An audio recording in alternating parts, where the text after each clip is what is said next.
यहाँ पर early childhood care and education जो आपका है ईसीसी, इस पर सरकार का मतलब कि जो नई एजुकेशन पॉलिसी आया है जब से एनईपी आया है, अगर बात करें यहाँ पर जब से ये एनईपी 2020 आया है, ठीक है। वैसे तो था पहले भी इसका जो है जिक्र हुआ करता था, लेकिन क्या है कि 2020 के बाद इसका रोल बहुत ज़्यादा बढ़ चुका है। और आपको देखा होगा कि जो परीक्षाएं हो रही जहाँ जहाँ राज्यों में, मतलब कि जहाँ पर भी ये आंगनबाड़ी या फिर मतलब सुपरवाइजर या मतलब जितना भी ये क्या बोलते हैं इनसे जुड़ा हुआ काम कोई भी है, ठीक है। भारतीय संदर्भ में ईसीसी इन इंडियन कॉन्टेस्ट यानी कि बात करें यहाँ पर भारतीय संदर्भ में भारत में प्रारंभिक बचपन की शिक्षा की शुरुआती अग्रदूतों में तो कोई कुछ नाम आपको दिमाग में रखने हैं, 3 नाम आपको दिमाग में। एक नाम ये है गिजुभाई बधेका, ताराबाई मोदक और ये मारिया मांटेश्वरी, ये शामिल हैं। इनके नाम आपको दिमाग में रखने हैं, ठीक है। को विद्यालय भारत में आपको दिखते होंगे हर जगह, मतलब आपको हर मतलब कि राज्य में आपको दिख जाएंगे, ये राज्य में हर जिले में दिखेंगे। बाल मंदिर नाम से स्कूल आपको दिखेंगे, बाल मंदिर नाम से। तो पूर्व प्राथमिक विद्यालय की स्थापना की थी किसने? गिजुभाई बधेका ने ही किया था, गुजरात के भावनगर में। गुजरात के भावनगर में 1920 ये बाल मंदिर नाम से पूर्व early childhood care and education की बात कर रहा है। तो मतलब यहाँ पर बच्चों की बात हुई कौन से बच्चे जो आपके 6 साल से कम है, ठीक है। यानी कि 6 साल से कम उम्र के बच्चे हैं, यानी कि कहने का मतलब सीधा सीधा ये है जो बच्चा अभी क्लास 1 में अगर जाने वाला है, क्लास 1 में जाने से पहले की बात कर रहा है, उसके पहले की जो एजुकेशन देनी है उसकी बात कर रहा है। तो ये ऐसा नहीं कि आज ही शुरू हुआ है, ठीक है। ये आज मतलब आज ही शुरू नहीं हुआ है, सोचो कि 1920 में 1920 में ही बाल मंदिर नाम से शुरू हुआ था। 1920 में बाल मंदिर नाम से शुरू हो गया था, मतलब कि बाल मंदिर नाम से पूर्व प्राथमिक विद्यालय की स्थापना की गई थी किसके द्वारा? गिजुभाई बधेका के द्वारा। ये नाम आपको दिमाग में रखना पड़ेगा, गिजुभाई बधेका, ठीक है। गिजुभाई बधेका ने जो है ये बाल मंदिर नाम से शुरू किया, स्कूल में जाने वाले हैं उसके पहले की बात कर रहा है, ठीक है। लिखा नहीं पूर्व प्राथमिक विद्यालय की स्थापना करी, मतलब क्लास 1 से पहले वाली पढ़ाई यहाँ पर होती थी। ये बाल मंदिर तो आपको पता होना चाहिए कि आज भी पूरे भारत में लगभग है। ताराबाई मोदक, इनका भी रोल ऐसा नहीं है। ताराबाई मोदक ने 1926, देखो उन्होंने क्या किया 1920 में, इन्होंने 1926 में बम्बई यानी कि जो आज का मुंबई में नूतन बाल शिक्षण संघ की स्थापना की, नूतन बाल शिक्षण संघ की स्थापना की। यहाँ पर होता क्या था, यानी कि जो ये संघ बना नूतन बाल शिक्षण संघ 20 और 1986 किसके कौन सा विभिन्न पृष्ठभूमियों के विद्यार्थी गतिविधियों, और कहने का मतलब ये था कि जो ये नूतन बाल शिक्षण संघ बना था, ये जो स्थापना हुई 1926 में, इसमें मतलब कि जो बच्चे आते थे पढ़ने अलग अलग पृष्ठभूमि के बच्चे आते थे, ऐसा नहीं कि बहुत बड़े बड़े घरों के आ रहे हैं, मतलब हर तरह के बच्चे वहाँ पर आते थे। उनको होता क्या था, जो बच्चे थे उनको गतिविधियाँ यानी जो एक्टिविटी और वास्तविक जीवन के अनुभवों से सिखाते थे, सीखते थे। मतलब कहने समझ में आ रहा है ये ताराबाई मोदक हुई, तो मतलब ये नाम आपको दिमाग में रखने, तीनों नाम जो है ये गिजुभाई बधेका, ताराबाई मोदक, मारिया मांटेसरी। तो गिजुभाई बधेका की बात करेगा तो बाल मंदिर इनका नाम से जुड़ा हुआ है, बस एक मोटा मोटा दिमाग रखो कि इनका नाम आएगा तो बाल मंदिर, ठीक है। और ये आपकी बात करेगा ताराबाई मोदक की बात करेगा तो बाल शिक्षण संघ की बात करेगा, और मारिया मांटेसरी की बात करेगा तो मांटेसरी जो मांटेसरी होती थी, ठीक है। तो ये तीनों नाम और इनसे वैश्विक संदर्भ में ईसीसीई यानी कि ईसीसी इन ग्लोबल कॉन्टेस्ट, तो वैश्विक संदर्भ में कैसे काम हुआ है? तो वैश्विक स्तर पर शुरुआत 1989 में हुई 1989 में, यानी कि भारत में पहले काम हो चुका है 1920-26 देख रहे हो। लेकिन अगर बात करेंगे यहाँ पर वैश्विक संदर्भ की बात करेंगे तो यहाँ पर 1989 में संयुक्त राष्ट्र बाल अधिकार समझौता हुआ, ये के साथ प्रारंभ हुआ। मतलब ये जो समझौता रहा इस पे कई देशों ने मतलब मिलकर समझौता किया इसको लेकर, संयुक्त राष्ट्र बाल अधिकार समझौते के साथ प्रारंभ हुआ, यानी कि जो बच्चों के अधिकार हैं उसको लेकर समझौता हुआ सबके लिए। यहाँ पर क्या हुआ सबके लिए, अच्छा ये हो गया, एक तो पॉइंट ये हो गया। तो कुछ फैक्ट है वो आपको दिमाग रखना पड़ेगा, ठीक है। ये फैक्ट जैसे कि मतलब बात करेंगे यहाँ पर संयुक्त राष्ट्र बाल अधिकार समझौता कब हुआ, तो 1989। टियन जो मेटियन कहाँ पड़ेगा, थाईलैंड में, थाईलैंड में 1990 में हुआ। इसने बल दिया कि सीखना जन्म से प्रारंभ होता है। मतलब जो ये वाला सम्मेलन हुआ जो क्या बोलते हैं जो मेटियन थाईलैंड में 1990 में, तो इस पर मतलब कि यहाँ पर बोला गया कि जो इस पर मतलब कि जो है बल दिया गया कि जो सीखना है जन्म से प्रारंभ होता है। तो बच्चे को भी जाहिर सी बात है जन्म से प्रारंभ हो जाता है तो उस पर काम भी तो करना है ताकि क्या हो बच्चा जल्दी सीख सके। तो ये बात आपको दिमाग में रखना है, ये फैक्ट आपको दिमाग में रखना पड़ेगा कि मतलब ये सबके लिए शिक्षा पर वैश्विक सम्मेलन कहाँ पर हुआ, तो जो मेटियन थाईलैंड में हुआ और कब हुआ, तो 1990 में हुआ, ठीक है। मतलब कहाँ पर हुआ ये भी याद करना पड़ेगा। दूसरा यहाँ पर बात करें यहाँ पर ये तो आपका कब हुआ 1990 में सन फोरम 2010, ये कहाँ पर हुआ, तो डॉकर सेनेगल में। इसमें इसी के महत्व को दोहराया गया, वर्ल्ड एजुकेशन फोरम। मतलब देखो समझौता तो 1989 से शुरू हो गए थे, उसके बाद 90 में हुआ, फिर आपको 2010 में फिर से क्या डाकर सेनेगल में हुआ, और इसमें फिर से जो है ईसीसी का जो इंपॉर्टेंस है उसको बताया गया फिर से, ठीक है। ये आधारभूत शिक्षा की सुनिश्चितता यानी कि जो बेसिक है आधारभूत शिक्षा की सुनिश्चितता हेतु सबके लिए शिक्षा के लक्ष्यों की प्राप्ति के लिए उद्देश्य निर्धारित किए गए, सभी के लिए आधारभूत शिक्षा, ठीक है। ये आपको थोड़ा सा यहाँ पर बेसिक एजुकेशन की बात कर रहा है, तो सुनिश्चितता मतलब कि निर्धारित की गई यहाँ पर कि सबके लिए शिक्षा के लक्ष्यों की प्राप्ति के लिए उद्देश्य निर्धारित किए गए। 2015 में कोरिया गणतंत्र के इंचियोन में हुए वर्ल्ड शिक्षा फोरम में शिक्षा का एक महत्वपूर्ण साधन माना गया, मतलब शिक्षा को एक महत्वपूर्ण साधन माना गया, शिक्षा का नहीं शिक्षक को, शिक्षक को होगा कोई लिखा तो ही शिक्षा को एक महत्वपूर्ण साधन माना गया 2015 में।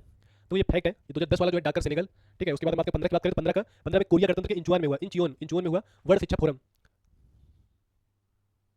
क्या स्लाइड थोड़ी सी लेफ्ट शिफ्ट कर दीजिए। वर्ल्ड शिक्षा फोरम में शिक्षा को एक महत्वपूर्ण साधन माना गया, ये हो गया। आगे देखो तो कुछ पॉइंट इसमें इंपॉर्टेंट देख लेते हैं।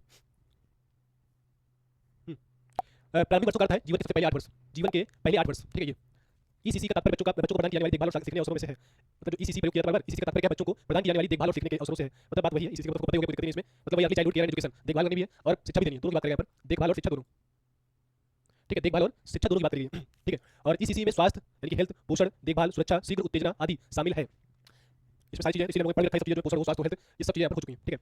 आगे देखो विकास एक जटिल एवं सतत प्रक्रिया में होता है। विकास जो है एक जटिल है, मतलब आसानी होता है, मुश्किल होता है, थोड़ा जटिल है, लेकिन सतत प्रक्रिया है, मतलब ये लगातार चलने वाली है। इसके बात करें विकास बात कर रहे हैं, अब तक दिया शारीरिक हो, मोटर हो, सामाजिक है, भावनात्मक है, भाषा संज्ञानात्मक डोमेन आपस में जुड़े हुए हैं और बच्चों के समग्र विकास को प्रभावित करते हैं।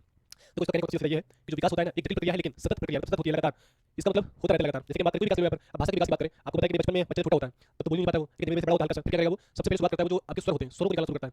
यानी कि जब भाषा कैसे सीखेगा वो तो पहले स्वर निकालता है। कैसे देखा होगा स्टार्टिंग होता है ए ई उ ये बोलता है ना बच्चा, तो इसका मतलब क्या है ए ई उ मतलब क्या हुआ ये स्वर निकल रहा है। फिर उसके बाद क्या होता है फिर क्या करेगा स्वर और व्यंजन साथ में निकलता है यानी कि पा दा मा ना ऐसे करता है। लेकिन फिर क्या होगा धीरे धीरे करके दो दो अक्षरों को साथ में मिलाना शुरू करेगा, फिर दादा पापा नाना मामा ये सब आएगा। उसके बाद फिर धीरे धीरे करके क्या होता है दो दो शब्दों को बोलेगा पानी, बड़े शब्द मतलब कि सीधा सीधा नहीं इसमें मात्राएं लगती हैं उनको बोलेगा पानी दादी नानी ये सब। उसके बाद फिर क्या होगा फिर दो दो शब्द मतलब पानी दो दूध दो, ठीक है खाना दो, दो दो शब्द एक साथ बोलेगा, फिर धीरे धीरे करके तीन तीन शब्द फिर सेंटेंस बोलेगा पूरा। उसके बाद क्या बोलते हैं फिर क्या होगा फिर जैसे बड़ा होगा तो भाषा में सुधार आएगा, फिर उसको ग्रामेटिकल क्लियर होंगी, उनको समझेगा वो कि हाँ कैसे बोलना है सीक्वेंस बोलना है कौन सा सीक्वेंस आएगा ये सब चीजें यहाँ पर फिर धीरे धीरे करके सुधार होता है। अब आपको पता है कि हम लोग अभी भी क्या है भाषा में तो सीख रहे हैं, अभी कोई कोई बात नहीं आती रहती है सीखते रहते हैं, यानी कि क्या सीखना बराबर चल रहा है ये बुढ़ापा तक चलेगा। इसका मतलब ये नहीं कि हम लोग एकदम फिट हो गए कि हमारी भाषा का ज्ञान पूरा हो चुका है हमको नया सीखना नहीं है, हम लोग मरते दम तक सीखते रहेंगे। यानी कि क्या है हमारा जो विकास है वो सतत होता रहेगा। वो कोई भाषा की बात करें भाषा हो गया भावनात्मक की बात कर लो भाई, बच्चा स्टार्टिंग में जो है उसके इमोशंस अलग होते हैं, धीमे धीमे इमोशंस में विकास होता रहता है। अभी देखो कि हम लोग में ही भावनात्मक विकास बराबर चल रहा है ना, धीमे धीमे करके हम लोग सीख रहे हैं भाई। कहीं ना कहीं कोई सिचुएशन ऐसी आती है हम लोग जब उसको पढ़ते नहीं सिचुएशन आती है तो उससे सीखते हैं तो हमारे इमोशंस मजबूत होते हैं। तो मतलब क्या है इसका विकास धीमे धीमे हो रहा है। संज्ञान की बात करें संज्ञानात्मक विकास बराबर हो रहा है तो ये हमेशा चलने वाली चीज है कि आज खत्म हो जाएंगी। तो ये आपकी बात करें और दूसरा ये कि ये दोनों आपस में जुड़े हुए हैं, मतलब जितने विकास आपको शारीरिक हो मानसिक हो मोटर हो सामाजिक हो भाषा हो ये सब आपस में जुड़े होते हैं। इसका मतलब क्या है इसका मतलब ये नहीं कि विकास केवल एक साथ चलता है, मतलब एक अकेले के लिए होता है, वो सब आपस में इंटरकनेक्ट होते हैं। भाई बच्चे का शारीरिक विकास होगा तो जब शारीरिक विकास मतलब क्या है शरीर उसका स्वस्थ रहेगा अच्छे से मतलब ग्रोथ करेगा तो बच्चा दौड़ेगा भी तो दौड़ेगा चलेगा सब कुछ करेगा ना, तो मोटर विकास भी उसके साथ होगा ना। जब उसके शरीर में एनर्जी रहेगा तो बच्चों के साथ खेलेगा भी जाके, तो जब खेलेगा तो क्या होगा सामाजिक विकास भी होगा उसका, बच्चों से बातचीत करेगा वो जब एनर्जी शरीर में रहेगी तो बढ़िया बाहर निकलेगा खेलेगा बातचीत करेगा तो उसका भाषा विकास हो भावनात्मक विकास हो ये सारे विकास होंगे ना आपस में। तो इसका मतलब क्या है एक विकास से सारे विकास एक साथ जुड़े होते हैं। इसका मतलब ये नहीं कि पहले उसका शरीर विकास कर जाएगा उसके बाद भावनात्मक विकास होगा फिर भाषा वाला होगा, अलग अलग नहीं होता है सब पैरेलल में चलते हैं सारे विकास एक साथ चलेंगे वो। और बच्चों के समग्र विकास को प्रभावित करते हैं, मतलब क्या है कि आपस में जुड़े होते हैं, अगर इनमें से कोई एक विकास गड़बड़ करा तो बच्चों का क्या होगा समग्र विकास प्रभावित होता है क्योंकि फिर सब एक दूसरे से जुड़े हैं तो कोई दिक्कत करेगा तो सब दिक्कत करेंगे। भाई जाहिर सी बात है कि अभी बच्चा या कोई भी इंसान है उसको अचानक कोई दिक्कत हो जाए मतलब शरीर में कोई दिक्कत हो गई तो फिर वो मान लो एक्सीडेंट उसका हो गया तो उसका हाथ पैर कट गया तो फिर क्या है बच्चा बाहर निकलेगा इंसान बाहर निकलेगा ना तो फिर उसको कहीं विकास होंगे सारे बाधित होंगे ना वो, अब वो चल नहीं सकता लोगों से मिल नहीं सकता मतलब खेल कूद नहीं सकता, मतलब बहुत सारी चीजें सारी रुक जाएंगी तो उसका मतलब क्या सारे विकास बाधित होंगे उसके। तो वही बात है यानी कि जो विकास है जटिल एवं सतत प्रक्रिया है। ठीक है तो ये हो गया। आगे देखो बच्चों में विकासात्मक देरी के कई कारण हो सकते हैं। बच्चों में विकासात्मक देरी के कभी कभी क्या होता है बच्चों में विकास कुछ देरी से होते हैं उसके कई कारण हो सकते हैं जैसे कि वंशानुगत हो गया। अब जैसे कि आपने देखा होगा कुछ बच्चे से होते हैं जन्म लिए उनका लंबाई बहुत तेज बढ़ेगा, मतलब जितनी लंबाई की होनी चाहिए इस उम्र में भाई बच्चा वाला कोई छोटा है भी ठीक है जन्म लिया इतना है बड़ा हुआ 1 साल हुआ इतना हो गया 2 साल का बच्चा हुआ इतना हो गया 3 साल का इतना हो गया, मतलब उसकी हाइट बढ़ रही है। लेकिन अब कभी कभी देखा होगा जिसके माता पिता छोटे होते हैं अगर बात करें जिसके माता पिता की लंबाई थोड़ी कम रहती है तो फिर क्या होता है वो बच्चे कितने भी साल के होते हैं वो आपको बढ़ते नहीं आएंगे, लगेगा कि तो बढ़िया तो उसका एज तो बढ़ रहा है उम्र तो बढ़ रहा है लेकिन उसका जो हाइट है वो नहीं बढ़ रहा है। क्यों नहीं बढ़ रहा है क्योंकि कहीं माता पिता जो डीएनए उसके अंदर आए वही तो भाई बात करते हैं यानी बात करें अपन। अच्छा पेपर है बिल्कुल तो मजा वगैरह सेवन करती है शराब पीती हैं तो इनके जो बच्चे होते हैं आपको पता होगा कि बच्चों का वजन भी कम हो जाता है। यहाँ पर जो मतलब कि वो भी क्या होती है वो मतलब कि कॉम्प्लिकेशंस जो है जन्म के समय बात कर रहे हैं। अब कभी देखा होगा कि टाइम से पहले बच्चा जन्म लिया तो या ऑपरेशन बच्चा हो रहा है तो जिससे जो बच्चा नॉर्मल होता है सामान्य बच्चा जो होता है उसकी चीज अलग होती है, वो जो बच्चा जो ग्रो करेगा उसकी ग्रोथ अलग प्रकार से होती है। अगर बच्चे को किसी प्रकार से इंस्ट्रूमेंट की मदद से उसका जन्म लिया गया मतलब अगर उसको कोई भी नेचुरल चीज हुई अगर प्राकृतिक चीज मतलब कि प्राकृतिक चीज नहीं हुई है अगर तो उसमें क्या होता है कहीं जो है तो वो भी क्या होता है उसकी विकास बाधित होता है। जन्म के बाद बीमारियां जन्म बच्चे ने ले लिया उसके बाद बीमारी पकड़ ली तो वो भी क्या है वो भी क्या बोलते हैं प्रभावित करती हैं। अभी बच्चा जन्म ले लिया उसके बाद उसको बीमारी लग गई बीमारी से क्या होगा शारीरिक विकास बाधित होगा, शारीरिक विकास रुकेगा तो उससे मोटर विकास रुकेगा क्योंकि भाई बच्चा जब बीमार रहेगा तो वो तो घर से बाहर निकलेगा भी नहीं ना तो दौड़ेगा ना चलेगा तो लोगों से मिलना जुलना भी होगा ना दोस्तों के साथ खेलेगा उठेगा बैठेगा तो इससे क्या होगा उसका शारीरिक विकास होगा मोटर विकास होगा भाषा विकास होगा सामाजिक विकास होगा संज्ञान भी रुक गया तो मतलब भावनात्मक विकास है वो भी रुकेगा। तो इसका मतलब क्या है बीमारी की वजह से उसके सारे विकास रुक गए। ठीक है दुर्घटना बच्चे को बचपन में दुर्घटना हो गया तो बताया मान लो कोई हाथ पैर कुछ भी दिक्कत कर गया तो फिर क्या होगा तो बच्चे का लगेगा नहीं बच्चों के साथ मिलेगा तो लगेगा हमारा तो हाथ ही नहीं है तो कहीं उसको अंदर से वो फील आएगा तो उसका भावनात्मक विकास होगा ना वो अलग प्रकार से होगा। ठीक है देखा होगा कि जो इंसान गरीबी को झेला हो ठीक है गरीबी को करीब से देखा होगा तो वो कोई इंसान का दिक्कत होगा उसको तो मतलब उसको अगर वो रो रहा होगा तो उसके भी आंख से आंसू आ जाएंगे क्योंकि उसने उस फेस को झेला हुआ है। लेकिन जिस इंसान का झेला नहीं होगा तो वो देखेगा उसको नॉर्मल लगेगा मतलब उसको लगेगा कि क्या है मतलब ये रो रहा है बैठे मतलब इसमें क्या है सही हो जाएगा उसको लगेगा कि उसको कभी उसने उस सिचुएशन को झेला नहीं है फेस नहीं किया। लेकिन जिसने फेस किया होगा तो वो सामने वाले को दुख को समझ पाएगा तो हो सकता है कि उसके प्रति उसकी एम्पैथी रहेगी सिंपैथी रहेगी मतलब उसी को फील कर पाएगा जो कर रहा है जैसा वो फील कर रहा है। तो ये कब हो सकता है जब वो सिचुएशन में रहा हो। तो यहाँ पर बच्चों में थोड़ा अंदर ही भावना आ जाती है जैसे बात बच्चों लगेगा कि हमारे साथ ऐसा हो गया बाकी तो सब सही है तो कहीं अंदर से भावना रहेगी उससे क्या होगा भावनात्मक विकास कहीं बाधित होता है। ठीक है तो ये हो गया तो ये सब चीजें आपकी जो है मतलब ये सारे कंडीशंस के विचार शामिल है। भारत के संदर्भ में ईसीसी में शैक्षिक विचारकों के विचार शामिल है और देश में ईसीसी को बढ़ावा देने की दिशा में सरकार की पहल आईसीडीएस 1975 तो जो ईसीसी है यानी जो आपका early childhood care and education है मतलब जो बच्चे छोटे हैं उनको बच्चों को शिक्षा भी देना देखभाल भी करनी है तो उसके सरकार ने कार्यक्रम शुरू किया था कब 1975 में आईसीडीएस। तो इसकी बात हम पहले कर चुके हैं तो इसको बताना पड़ेगा नहीं ये पहली क्लास में बात हो चुकी है आईसीडीएस की बात पूरी कंप्लीट मतलब ये क्या है इंटीग्रेटेड चाइल्ड डेवलपमेंट सर्विस है। ठीक है ये क्या है आईसीडीएस 1975 में शुरू हुई 2 अक्टूबर ये सेवा सरकार द्वारा चलाई गई। इसके माध्यम से क्या हुआ इसी के माध्यम से जो आज आपको आंगनबाड़ी दिख रही है ठीक है आंगनबाड़ी दिख रही है वो आंगनबाड़ी बनी है वो इसी सेवा के तहत बनी है आईसीडीएस के माध्यम से मतलब जब आईसीडीएस शुरू किया गया तो फिर लोग मतलब कि जो जगह पे आंगनबाड़ी खुल गए क्योंकि जो इनको सेवा देनी थी ना आईसीडीएस को वो सेवा कहां से देनी थी वो सेवा मिली थी आंगनबाड़ी के माध्यम से और आंगनबाड़ी जब खुल गए तो आंगनबाड़ी में आंगनबाड़ी वर्कर रखे गए आंगनबाड़ी कार्यकर्ता होते हैं वो रखे गए आंगनबाड़ी सहायिका होती है उनको रखा गया तो दो लोग एक आंगनबाड़ी में रहते हैं कहीं पर भी आंगनबाड़ी देखो तो 2 लोग रहेंगे एक आंगनबाड़ी कार्यकर्ता एक सहायिका 2 लोग होते हैं। तो ये 1975 में कार्यक्रम शुरू किया गया और इसी के तहत ही पूरे भारत में जो करके आंगनबाड़ी खोल दिए गए। अब वर्तमान में देखते हो कि हर जगह जो है ये आंगनबाड़ी आपको दिखेंगे। ठीक है तो मतलब ये होता है कि 1000 पॉपुलेशन के करीब जो है आपको दिख जाते हैं ये आंगनबाड़ी आपको मिल जाएगा। लेकिन ऐसा नहीं कि हर जगह होगा क्योंकि देखा जाता है बच्चों की बात भी है बच्चों की संख्या भी होनी चाहिए उसके बाद संख्या होगी तभी जाकर बनते हैं आंगनबाड़ी। प्रदीप बिल्कुल जय हिंद वाला लेट तो यहाँ पर बात करें ये हो गया और राष्ट्रीय ईसीसी नीति जो 2013 की है इसके तहत भी यानी कि ईसीसी का जिक्र 2013 में पॉलिसी के माध्यम से हुआ है लेकिन अब जो 2020 में ये एनईपी आया तो उसमें इसका खुद हो रहा है यानी कि अब बात इसी की चल रही है कि हाँ इस पर फोकस करना है। तो ये हल्का दिमाग रखना है अपने राष्ट्रीय ईसीसी नीति 2013 और आईसीडीएस 1975 ये फैक्ट है फर्क पड़ेंगे।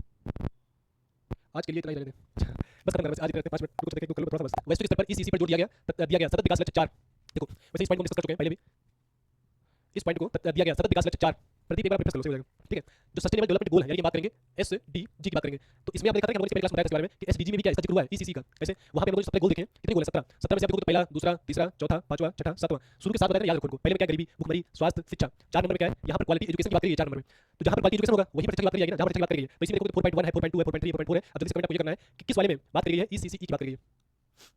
बताना यहाँ पर, 4 तो है, 4 को दिक्कत नहीं है, 4 तो है, लेकिन किसमें 4 में भी 4.1 है कि 4.2 है कि 4.3 है कि 4.4 है? चलिए बताना यहाँ पर 4 में भी किसमें, इसमें जो आपका इसकी बात करी है, ये जो हम बात कर रहे हैं यहाँ पर इसकी, सभी छोटे बच्चों के लिए विकास देखभाल और पूर्व प्राथमिक शिक्षा, ताकि वो 2030 तक प्राथमिक शिक्षा के लिए तैयार हो जाएं। क्योंकि टारगेट हमारा कब तक है? टारगेट हमारा 2030 तक हमको अचीव करना है। जितने हमारे गोल है 17 इन 17 लक्ष्यों को 2030 तक हमको प्राप्त करना है। आंसर आया नहीं किसी का? बताया इसके बारे में 4.2 बताया था ना, ये 4.2 ये याद कर जाओ, बिल्कुल काम का है। 4.2 हाँ, सही तरह से बात बिल्कुल सही। ये जो 4.2 है इसी बात करिए, इसकी मतलब ये सारी थोड़ी याद करनी, एक बात याद करनी 4.2 बस नंबर को बस। आगे देखो, भारत में प्रारंभिक बाल्यावस्था यानी अर्ली चाइल्डहुड इन इंडिया बात करें यहाँ पर। चलो बस कर लो, बाकी करेंगे। जन्म के 6 वर्ष तक की अवधि तीव्र विकास का समय होता है। बताया था 85% जो मेंटल डेवलपमेंट है वो इसी में हो जाना है, तो इसीलिए इस पर फोकस किया जाता है। 20 स्तर बच्चों को पर्यवेक्षण की आवश्यकता होती है, इसलिए वे किसी न किसी रूप में वयस्कों की निगरानी में रहते हैं।